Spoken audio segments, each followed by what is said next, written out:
Hello student, आप सभी का स्वागत है आज के इस वीडियो में। आज के इस हम वीडियो में स्टूडेंट फिजिक्स का एक इम्पॉर्टेंट टॉपिक यहाँ पर सीखेंगे जिसका नाम है किरचॉफ के नियम।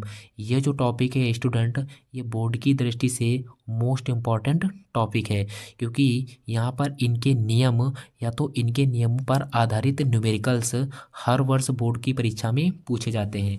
तो चलिए यहाँ पर इसको हम सीखते हैं। तो देखिए यहाँ पर क्या है कि एक किरचॉफ नामक वैज्ञानिक थे। उन्होंने क्या किया कि अपने दो नियम प्रस्तुत किए। कौन से दो नियम थे? तो यहाँ पर हम पहले जानेंगे कि इन नियमों को कहाँ पर प्रयोग किया जाता है। इन इन नियमों का प्रयोग वहाँ पर किया जाता है जहाँ पर कोई एक जटिल विद्युत परिपथ होता है। तो उस जटिल विद्युत परिपथ में हमें अगर कुल प्रतिरोध ज्ञात करना हो या किन्हीं दो बिंदुओं के बीच में विभवांतर को ज्ञात करना हो तो वहाँ पर हम इनके नियमों का प्रयोग करते हैं। तो जैसा कि आप यहाँ पर इसको देख रहे हैं, हमने यहाँ पर यही लिखा है कि किरचॉफ जी ने जटिल विद्युत परिपथों में तुल्य प्रतिरोध तथा दो बिंदुओं के बीच विभवांतर ज्ञात करने के लिए दो नियम प्रस्तुत किए जो ओम के नियम पर आधारित हैं। मतलब यहाँ पर ये जो नियम है ये ओम के नियम पर ही आधारित है। अब देखिए कौन कौन से दो नियम हैं। तो यहाँ पर हम सबसे पहले सीखेंगे किरचॉफ का प्रथम नियम। यहाँ पर इसका किरचॉफ का प्रथम नियम भी कहते हैं या इसे धारा का नियम भी कहते हैं या संधि का नियम भी कहते हैं। मतलब किरचॉफ के प्रथम नियम को कई नामों से जाना जाता है। इसको प्रथम नियम भी कहा जाता है, धारा का नियम भी कहा जाता है, संधि का नियम भी कहा जाता है। तो आप लोग इस बात को यहाँ पर ध्यान रखना। तो प्रथम नियम क्या कहता है कि किसी भी संधि पर मिलने वाली समस्त धाराओं का बीजगणितीय योगफल शून्य होता है। यानी जो सिग्मा आई होता है उसका मान जो होता है 0 के बराबर होता है। ठीक है। अब यहाँ पर उन्होंने क्या कहा था, इन्होंने दो बातें और इसमें कही थी। प्रथम नियम में कहा था कि जो धाराएं संधि की ओर आती हैं उन्हें धनात्मक लेते हैं और जो धाराएं संधि से दूर जाती हैं उन्हें ऋणात्मक लेते हैं। अब देखिए कैसे, यहाँ पर हम इसको एक चित्र के जरिए से समझते हैं। देखिए हम मान लेते हैं ये कोई एक तार है, ठीक है, और इस तार में करंट आ रही है I1। मान लेते हैं इस तार में करंट I1 आ रही है, ठीक है। उसके बाद में हम यहीं से एक तार और दूसरा जोड़ देते हैं इस तरफ, और यहाँ पर हम मान लेते हैं इस तार में करंट जा रही है I2। ओके। उसके बाद में हम यहीं से एक तार को इस तरफ जोड़ देते हैं इस तरह से, और हम इसमें भी मान लेते हैं जो करंट है वो जा रही है I3। ठीक है, इसको थोड़ा और ऊपर कर लें। उसके बाद में हम यहाँ से एक और तार को जोड़ देते हैं और इसमें हम मान लेते हैं एक करंट जा रही है जिसका हम नाम दे देते हैं I4।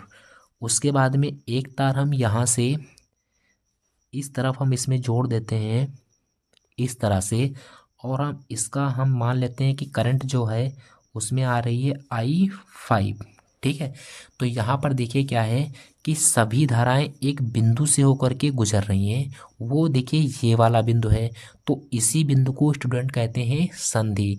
यानी जहाँ पर समस्त धाराएं जिस बिंदु पर मिलती हैं उसी बिंदु को क्या कहते हैं, संधि कहते हैं। अब यहाँ पर देखिए कुछ धाराएं इस बिंदु की ओर आ रही हैं और कुछ धाराएं इस बिंदु से दूर जा रही हैं।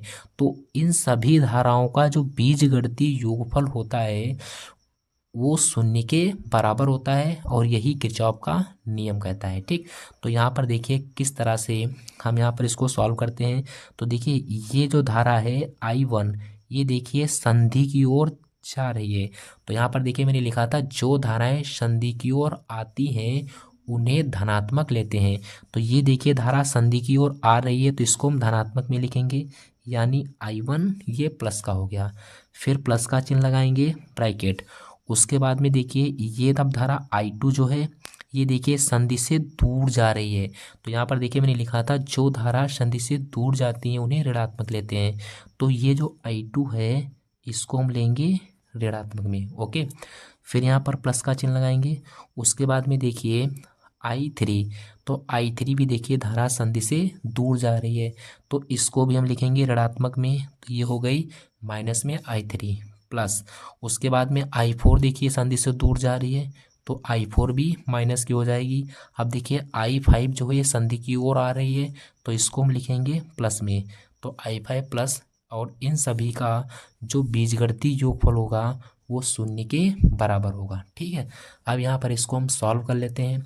तो ये देखिए हो जाएगा I1 प्लस माइनस माइनस हो जाएगा, I2 प्लस माइनस माइनस हो जाएगा, I3 प्लस माइनस माइनस होगा, I4 फिर प्लस में देखिए I5 बराबर है 0 के।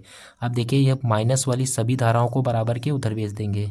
तो यहाँ पर देखिए I1 और इधर प्लस वाली है I5। ठीक है, अब यहाँ पर देखिए ये माइनस का I2 है तो बराबर के उधर जाएगी तो ये प्लस की I2 हो जाएगी, माइनस के I3 बराबर के उधर जाएगी तो प्लस की I3 हो जाएगी, और ये माइनस की I4 बराबर के इधर आएगी तो प्लस की I4 हो जाएगी। तो यहाँ पर यही जो नियम है स्टूडेंट, यही है किरचॉफ जी का प्रथम नियम। अब देखते हैं तो और इसमें है कि इस नियम को एक और नाम से जानते हैं जिसे कहते हैं आवेश संरक्षण का नियम। तो यहाँ पर इसको भी आप यहाँ पर लिख लीजिए नोट में, यहाँ पर लिखेंगे इसे आवेश संरक्षण का नियम भी कहते हैं, आवेश संरक्षण का नियम भी कहते हैं। ओके, तो आप लोग इसको भी याद रखिएगा। अब देखते हैं इनके दूसरे नियम को, तो इसको हम अगले पेज पर देख लेते हैं। तो यहाँ पर देखिए हमने किरचॉफ के दूसरे नियम को भी लिख लिया है। तो किरचॉफ का जो द्वितीय नियम होता है इसको भी हम कई नामों से जानते हैं। इसे हम वोल्टता का नियम भी कहते हैं, बंद पास का नियम भी कहते हैं, अथवा लूप का नियम भी कहते हैं। जिस प्रकार किरचॉफ के प्रथम नियम को कई नामों से जाना जाता है, उसी प्रकार किरचॉफ जी के द्वितीय नियम को भी कई नामों से जानते हैं, जैसा कि आप यहाँ पर इसको देख सकते हैं। अब देखिए जो किरचॉफ का दूसरा नियम है ये क्या कहता है, किसी वैद्युत परिपथ के प्रत्येक बंद पास के विभिन्न भागों में बहने वाली धाराओं तथा उनके संगत प्रतिरोधों के गुणनफल का बीजगणितीय योग उस पास में लगे विद्युत वाहक बलों के बीजगणितीय योग के बराबर होता है। यानी सिग्मा आई इंटू जो आर होता है वो बराबर होता है सिग्मा ई के। ठीक है, अब इसको हम एक चित्र के जरिए से समझते हैं। तो यहाँ पर देखिए हमने एक चित्र को बनाया है, यानी बंद पास को यहाँ पर बनाया है, जिसका हमने नाम भी दिया है ABCDEF। ठीक है, तो यहाँ पर देखिए हमने क्या किया है, इसमें यहाँ पर एक सेल E1 लगाया है और यहाँ पर एक सेल है E2, और इसमें एक प्रतिरोध है R1 और यहाँ पर है R2, और नीचे हमने एक और प्रतिरोध लगा दिया R3 लगा दिया है। ठीक है, अब यहाँ पर देखिए ये जो सेल है E1, ठीक है, इस सेल से देखिए ये प्लस का सिरा है, ये माइनस का है। तो कोई भी अगर सेल या बैटरी होती है तो वहाँ पर करंट जो होती है वो प्लस वाले सिरे से निकलती है और वापस उसमें माइनस वाले सिरे पर प्रवेश करती है। ठीक, तो यहाँ से देखिए प्लस का सिरा था तो हमने इस वाले सेल से मान लिया कि करंट कौन सी है, I1 प्रवाहित हो रही है। ठीक, अब ये I1 करंट यहाँ पर आएगी, और इसी प्रकार देखिए एक सेल दूसरा लगा था E2, तो यहाँ से देखिए इससे हम मान लेते हैं करंट कौन निकलती है, I2 निकलती है। अब ये दोनों करंट इस बिंदु पर मिलेंगी तो दोनों आपस में मिल करके इस वाले तार में कौन सी करंट जाएगी, तो दोनों मिल जाएंगी I1 प्लस I2। तो I1 प्लस I2 ये धारा जो है ये प्रतिरोध R3 से होकर के यहाँ पर आएंगी, और यहाँ पर देखिए क्या है कि इसके दो मार्ग बनने हैं, मतलब दो रास्ता हो रहे हैं। यहाँ पर देखिए इस वाले सेल से कौन सी निकली थी I2, तो इसमें वापस जाएगी I2, और ऊपर वाले सेल से निकली थी I1 तो इसमें वापस कौन जाएगी, I1 जाएगी। ठीक है, यहाँ पर हमने ये करंट प्रवाहित हो गई पूरे परिपथ में। अब यहाँ पर देखिए इस पूरे बंद पास में हमें दो लूप दिख रहे हैं, यानी दो पास दिख रहे हैं। एक पास है ABCF, तो इसको हमने पास फर्स्ट मान लिया, पास ABFA में। तो यहाँ पर देखिए पहले पास से हमें एक समीकरण मिल गया। ठीक इसी प्रकार देखिए एक दूसरा पास मुझे नीचे की ओर दिख रहा है FCDE, इससे पास से हमें एक दूसरा समीकरण मिल गया। अब यहाँ पर हम इन दोनों समीकरणों को हल करेंगे और उसके बाद में हमसे जो मान पूछता है उसको यहाँ पर निकाल लेते हैं। ठीक, अब यहाँ पर देखिए ये दोनों पासों को, इन दोनों पास को किस प्रकार से हल करके इन दोनों समीकरणों को प्राप्त किया गया है, तो चलिए यहाँ पर इसको हम समझ लेते हैं। यहाँ पर देखिए क्या है, आपको दो तीन बातें यहाँ पर याद रखनी है। कौन सी, देखिए आप जो भी पास ले रहे हो सबसे पहले उसमें आपके चलने का क्रम निश्चित होना चाहिए। जैसे कि देखिए इस वाले मैंने पास में लिया है, यहाँ पर हम आप लोगों को बता कर दिखा दें। इस प्रकार मैंने लिखे, यहाँ पर लिखे पास ABCFA में। इसमें देखिए क्या है कि हमें सबसे पहले ए से बी तक जाना है। तो ए से बी तक जाने पर यहाँ पर अगर देखिए सेल लगा हुआ मिलता है, तो सेल में देखिए दो चीज़ें होती हैं, एक होगा उसका पॉजिटिव सिरा, एक होगा निगेटिव। अगर हमें पॉजिटिव वाला सिरा मिलता है तो उसके मान को हम लोग प्लस में लेंगे, ठीक। अगर हमें निगेटिव सिरा मिलता है तो उसके मान को हम निगेटिव में लिखेंगे। उसके बाद में हमें जहाँ पर प्रतिरोध लगा हुआ मिलेगा, उस प्रतिरोध में देखेंगे अपनी दिशा और करंट की दिशा। अगर अपनी दिशा और करंट की दिशा दोनों सेम है तो उस केस में हम काहे का चिन्ह लगाएंगे, प्लस में उसके मान को लेंगे। मतलब करंट और प्रतिरोध दोनों का जो गुणनफल होगा उसको हम प्लस में लेंगे।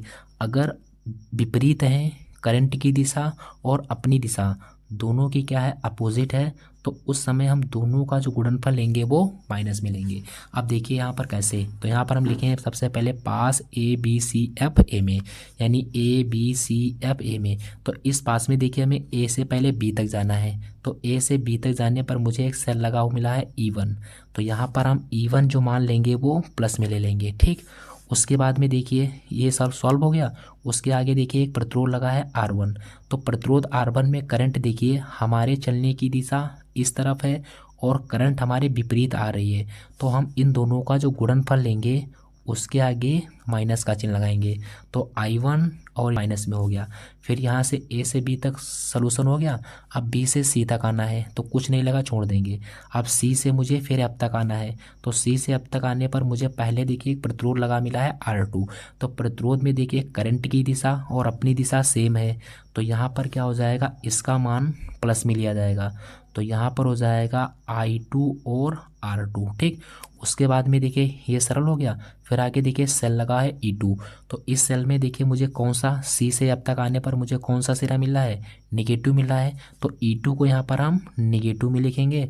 और उसके बाद में सी से अब तक हल हो गया। अब एफ से तक आएंगे, कुछ नहीं लगा, छोड़ देंगे। सबका जो परिणामी योगफल होगा वो शून्य के बराबर आपको ले लेना है, ठीक। अब यहाँ पर देखिए ये काहे का है, माइनस का है, तो इसको हम बराबर के उधर ले जाएंगे। तो ये प्लस का हो जाएगा I1 और R1। ये प्लस का है, बराबर के उधर जाएगा, तो माइनस का हो जाएगा I2 और R2। बराबर में E1 अपने स्थान पर है, माइनस में E2 अपने स्थान पर है। तो पहले पास से देखिए मुझे ये पहला समीकरण मिल गया। ठीक इसी प्रकार दूसरे वाले पास को हल करेंगे तो यहाँ पर दूसरा वाला समीकरण मिल जाएगा। तो ये जो होता है पास को हम यहाँ पर इस तरह से हल करते हैं, और न्यूमेरिकल को भी हम इसी तरह से हल करते हैं, और हल करके वहाँ पर हम जिस जो मान पूछता है उसको निकालते हैं। तो उम्मीद करते होंगे आपको ये वीडियो पसंद आई होगी। अगर स्टूडेंट वीडियो पसंद आई हो तो लाइक और शेयर अवश्य करें। इसके बाद हम इसके न्यूमेरिकल्स को हल करेंगे। Thank you, all the best.